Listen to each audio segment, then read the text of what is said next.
In this video, we're going to be writing the equation of lines in slope-intercept form, given different pieces of information.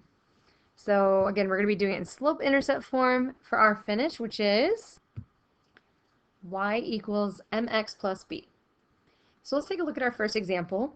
Here we've been given a graph and 2 points on that graph. So the first thing that we need to do to find our slope-intercept form is we need to ask ourselves, first of all, do we have the slope? Can we find the slope? And then secondly, do we have the y-intercept? Now, if we take a look at our graph here, I'm pretty sure that we can count our slope, since slope is the rise over the run. So from one point on the line to another point on the line. And since we were given 2 points, we can definitely do this. So we can go up, so we're rise, so that's 1, 2, 3, 4, right? So we're rising 4. And we're going to be a positive 4 because we went up. And now we're going to run. So we're going to run over here, and we're going to go 1, 2. So we're running 2 places. And we can see that 4 over 2 will reduce to the number 2. So we do have a slope of 2. Now remember that our y-intercept is where our line crosses the y-axis. So here we have our y-axis, right? It's our nice vertical line right here. And so we want to know, where does our equation, where does our function cross the y-axis? And so we can see that that is happening right here at the value -4. So we have a y-intercept value of -4. And so because we already have the m and the b, we can just plug that right in. And so we're going to have y equals mx. And because our b is a negative, we're going to have a -4 there. And so that is our equation written in slope-intercept form. Let's take a look at a different type of problem. If we take a look at letter B here, we're not given a graph. We're given 2 points. We're given 1, 4 and 3, 10. So here we have to use the slope equation, not just what is the rise over the run. And so, as also a reminder, what slope is.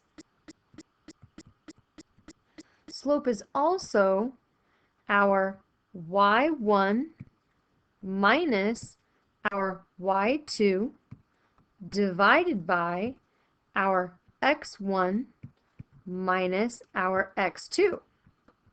And so that's what we're going to have to do here. So here we'll see that we have an x1 of 1 and a y1 of 4. And those are the ones because they came first. The x3 will be our x2 will be the number 3, and our y2 will be the number 10. And so we're going to go ahead and we're going to plug these in so that we can find our slope. And so we're going to have 10 minus 4 divided by 3 minus 1.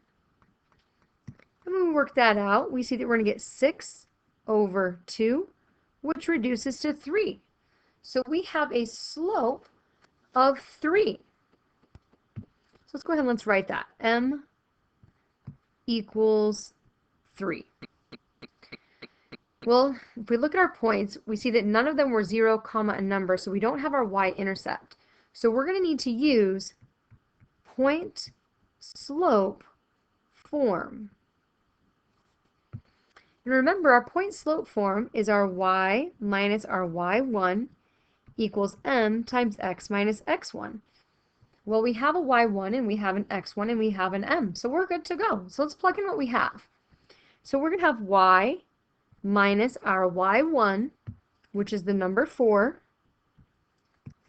equals our slope of 3 times x minus our x1 of 1. Sorry, I should have put those in parentheses. We want to make sure they're in parentheses because we're plugging in a number.